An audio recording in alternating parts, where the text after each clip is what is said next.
किसी व्यक्ति को देखकर उसके स्वभाव के बारे में पता नहीं लगाया जा सकता। प्रेम के बारे में भी कुछ ऐसा ही कहा जाता है। प्रेम किसी से सोच समझकर नहीं किया जाता। सच्चे प्रेम में किसी की कुछ आते ही हमारा मन मोह लेती हैं। प्रेम को पूर्ण करने के लिए लोग विवाह करते हैं ताकि हमेशा एक दूसरे के साथ रह सकें। लेकिन कुछ लोग ऐसे भी होते हैं जिन्हें कोई ऐसा व्यक्ति नहीं मिल पाता जिससे कि उन्हें प्रेम हो सके। ऐसे लोग जीवन का निर्वाह करने के लिए एक अच्छे साथी का चुनाव कर विवाह कर लेते हैं। आचार्य चाणक्य ने 4 प्रकार की स्त्रियों का वर्णन किया है जिनसे विवाह करके व्यक्ति कभी भी निराश नहीं हो सकता। चाणक्य मानते हैं कि जिस स्त्री को किसी पुरुष से प्रेम हो और वो उसकी परवाह करती हो, ऐसे पुरुष को कभी भी उस स्त्री को नहीं छोड़ना चाहिए।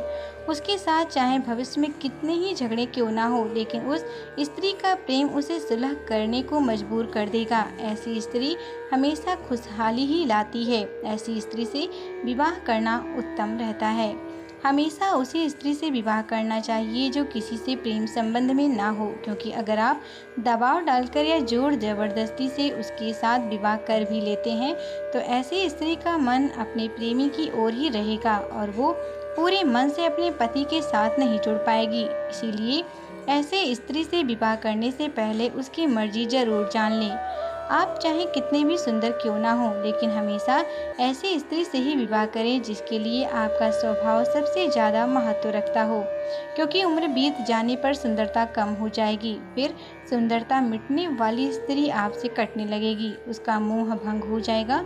लेकिन जिस स्त्री को आपके स्वभाव से प्रेम होगा वो आजीवन आपसे प्रेम करेगी।